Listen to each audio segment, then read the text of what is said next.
Hi hello வணக்கம். Welcome to strength of materials. இன்றைக்கி இந்த வீடியோவில் நம்ம எதை பற்றி பார்க்க போகிறோம் அப்படின்னு பார்த்தீங்கன்னா, நீங்கள் ஒரு கனரக வாகன ஓட்டுநராக இருந்தீங்க அப்படின்னா, அதாவது லாரி பஸ் ஓட்டக்கூடிய ஓட்டுநராக இருந்தீங்க அப்படின்னா, உங்களுடைய வாகனத்தில் மைலேஜை அதிகரிக்கிறதுக்கான ஒரு 5 டிப்ஸை தான் இந்த வீடியோவில் நம்ம பார்க்க போகிறோம். ஸோ வீடியோவை ஸ்கிப் பண்ணாமல் ஃபுல்லாக பாருங்கள். முதல்ல ஒரு 2-3 டிப்ஸை மட்டும் பார்த்துட்டு அதுக்கப்புறமா இதெல்லாம் இருக்குன்னு தெரிஞ்சதான்னு சொல்லிட்டு வீடியோ ஸ்கிப் பண்ணிவிட்டு போயிடாதீங்க. ஸோ வீடியோவை ஃபுல்லாக பாருங்கள். நிறைய விஷயங்களை வீடியோட இடையிலையும் இறுதியிலையும் சொல்லியிருப்பேன். ஸோ அதுக்கு முன்னாடி நம்ம சேனல் நீங்கள் இது வரைக்கும் நீங்கள் சப்ஸ்கிரைப் பண்ணல அப்படின்னா மறக்காம சப்ஸ்கிரைப் பண்ணிங்க. அப்படியே பக்கத்தில் இருக்க பெல் பண்ணி கிளிக் பண்ணிடுங்க. அப்போ தான் நம்ம போடக்கூடிய ஒவ்வொரு வீடியோவும் உங்களுக்கு உடனுக்குடனே நோட்டிஃபிகேஷனாக வரும். வாங்க நம்ம வீடியோக்குள்ளே போகலாம்.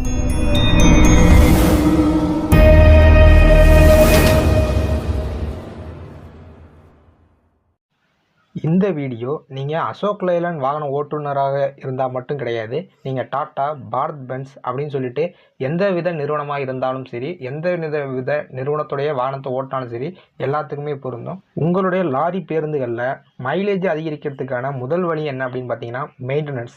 உங்களுடைய வாகனத்தில் சரியானபடி ஒரு கிலோமீட்டருக்கெல்லாம் கணக்கு வச்சு சரியானபடி ஆயிலை மாற்றி வண்டியை சரியானபடி மெயின்டைன் பண்ணிட்டு வந்தீங்க அப்படின்னாலே வண்டியில் இருக்கக்கூடிய மைலேஜை நம்மளால் முழுமையாக எடுக்க முடியும். ஸோ மைலேஜ் அதிகரிக்க முடிஞ்ச அளவு வண்டியை சரியானபடி மெயின்டைன் பண்ணுங்கள். உங்கள் வண்டியில் மைலேஜ் அதிகரிக்க 2வது டிப் என்ன அப்படின்னு பார்த்தீங்கன்னா, உங்களுடைய டயர். ஒரு சில பேர் யோசிக்கலாம், ஏன் டயருக்கும் மைலேஜுக்கும் என்ன சம்மந்தம் இருக்குது அப்படின்னு சொல்லி கேட்பீங்க. கண்டிப்பாக டயருக்கும் மைலேஜுக்கும் கண்டிப்பாக சம்மந்தம் இருக்குது. ஒன்றும் இல்லை, உதாரணத்துக்கு சொல்லணும்னா உங்கள் சைக்கிள் எடுத்துங்க, அதில் காற்றை கம்மி பண்ணிவிட்டு ஓட்டுங்க. அதேமாரி காற்று ஃபுல்லாக அடிச்சுட்டு ஓட்டுங்க. காற்று ஃபுல்லாக அடிக்கும்போது நம்மளால் வேகமாக மிதிச்சுட்டு போக முடியும், ரொம்ப கஷ்டம் தெரியாது. அதே இது காற்று கம்மியாக இருக்கும்போது நம்மளால் வேகமாக மிதிக்க முடியாது. அதுக்கு காரணம் டயருக்கும் அதேமாரி தரைக்கும் இடையில் உள்ள உராய்வு விசை தான் இதுக்கான காரணம். அதனால் உங்களுடைய வாகனத்துக்கு நீங்கள் பயன்படுத்தக்கூடிய டயருடைய தரமானது ரொம்பவே அவசியமானது. இப்போ என்னோடய சஜஷன் என்ன அப்படின்னு பார்த்தீங்கன்னா, ஹெவி வெஹிக்கிளை பொறுத்த வரைக்கும் நீங்கள் மிஷிலின் டயர்ஸை தாராளமாக பயன்படுத்தலாம். இந்த மிஷிலின் டயர்ஸ் தான் பார்த்தீங்கன்னா உங்களுக்கு நல்ல மைலேஜை கொடுக்கும். அதே மாதிரி ரொம்ப நாளைக்கு நீடித்து உழைக்கிற மாதிரியும் இந்த மிஷிலின் டயர்ஸை டிசைன் பண்ணுறாங்க. நெக்ஸ்ட்டு சஜஷன் என்னென்னு பார்த்தீங்கன்னா, நீங்கள் எம்ஆர்எஃப் டயர்ஸை யூஸ் பண்ணலாம். எம்ஆர்எஃப் டயரும் பார்த்தீங்கன்னா ஓரளவுக்கு நல்ல மைலேஜையும் அதேமாரி ரொம்ப நாள் உழைக்கிற மாதிரியும் டிசைன் பண்ணுறாங்க. அதனால் நீங்கள் உங்களுடைய வாகனத்துக்கு நல்ல டயரை தேர்ந்தெடுத்து போகிறது மூலமாக மைலேஜை அதிகரிக்கலாம். 3வது டிப்ஸ் பார்த்தீங்கன்னா, டிரைவர் சம்மந்தப்பட்ட ஒரு டிப்ஸ் தான்.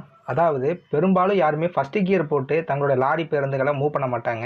அதை எக்ஸ்ட்ரா கியர் அப்படின்னு சொல்லிட்டு செகண்ட் கியர் போட்டு தான் மூவ் பண்ணுவாங்க. அந்தமாரி பண்ணும்போது என்ன ஆகும் அப்படின்னு பார்த்தீங்கன்னா, ஃபஸ்ட்டு கியர் கொடுக்க வேண்டிய டார்க்கையும் செகண்ட் கியரை சேர்த்து கொடுக்கறதுனால என்ஜினுக்கு பார்த்தீங்கன்னா அதிகமான அளவு பவர் தேவைப்படும். இதனால் பார்த்தீங்கன்னா ஃபியூயல் அதிகமான அளவு எரிஞ்சு மைலேஜ் பார்த்தீங்கன்னா நமக்கு ட்ராப் ஆகும்.